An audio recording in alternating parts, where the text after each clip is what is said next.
Hi అండి.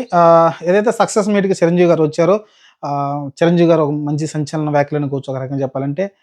ఏదైతే ఆహ్, నాగార్జున ఈ సినిమాలో చేశారు మంచి క్యారెక్టరు. అలాంటి క్యారెక్టర్ నేను చేస్తాననైతే ఆయన ముందుకొచ్చారండి. ఫ్యూచర్‌లో ఓటీటీలో వెబ్ సీరీస్‌లు కావచ్చు, లేకుంటే సైడ్ క్యారెక్టర్‌లు కావచ్చు, సినిమాలో ఒక మంచి క్యారెక్టర్ ఇప్పుడు ఈరోజు నాగార్జున, దీపక్ క్యారెక్టర్ ఎలా అయితే ఆదరణ పొందుతుందో, అలాంటి క్యారెక్టర్ నేను కూడా చేస్తాననైతే నాగార్జున బాటలో నేను కూడా నడుస్తానని చెప్పారు. అలానే రష్మిక మందన గురించి కొన్ని మంచి విషయాలు కూడా అటు చెప్పడం చూసాం. అటు పక్కన నాగార్జున వచ్చేసి క్షణ క్షణంలో శ్రీదేవిలాగా ఉన్నావమ్మనైతే రష్మికని పొగడడం చూసాం. నేషనల్ క్రష్ నువ్వనేది చెప్పుకొచ్చాడు. నువ్వు నేషనల్ కాదు ఇంటర్నేషనల్ క్రష్ అనేది చెప్పుకొచ్చాడు. ఆ తర్వాత చిరంజీవి గారు, నాగార్జున గారు శ్రీదేవితో పోలిస్తే చిరంజీవి గారు వచ్చి సౌందర్యతో పోల్చారు. ఏదైతే మనం చూడాలనే సినిమా చూసాం సౌందర్య, ఒక ఆయన ఒక పర్సన్ తోటి లవ్‌లో పడి అతను ఎళ్ళిపోతాడు. అతను తిరిగి రాడు.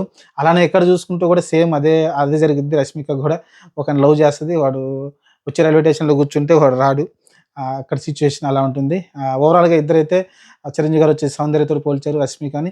అలానే నాగార్జున గారు వచ్చేసి శ్రీదేవితో పోల్చారు. ఓవరాల్‌గా చాలా మంచి విషయాలు అలానే మనది చాలా నాగార్జున గావచ్చు, లేకుంటే మీకు ధనుష్ గావచ్చు, చాలా ఎమోషనల్‌గా అయితే మాట్లాడడం చూసాం. ఎందుకంటే ఇంకొక 40 సంవత్సరాలు నేను ఇంకా సినిమాల్లో బతికే ఉంటాను. ఇలాంటి క్యారెక్టర్ నాకు మునుముందు ఇంకా మంచి క్యారెక్టర్ వస్తాయని చెప్తున్నారు నాగార్జున అయితే. ఎందుకంటే నెక్స్ట్ 'కూలీ' గూడా వస్తుంది. మరి దాంట్లో నెగెటివ్ షేడ్స్ అంటున్నారు. 'కూలీ' సినిమాలో రజనీకాంత్ మెయిన్ లీడ్‌లో అయితే చూద్దాం. రాసిన దానిలో ఉపేంద్ర ఉన్నాడు. చాలామంది పెద్ద పెద్దోళ్ళున్నారు. అమీర్ ఖాన్ గూడా గెస్ట్ అపియరెన్స్ ఏదో ఉందంట. లోకేష్ కనకరాజు కొంచెం గట్టిగానే ప్లాన్ చేశాడు. మరి చూద్దాం సినిమా ఎలా ఉండబోతుందో. ప్రస్తుతానికైతే మన ఓల్డ్ జనరేషన్ యంగ్ జనరేషన్ అనుకోవచ్చు. మళ్ళీ ఓల్డ్ అంటే చిరంజీవిని ఓల్డ్ అని అంటారు. నాగార్జున, చిరంజీవి గారైతే ఒక కొత్త దారి వైపైతే ఎళ్తున్నారు. మంచి విషయం. మన వెంకటేష్ ఎప్పుడు గూడా మల్టీ స్టార్‌కయితే ఇష్టపడుతూనే ఉంటాడు.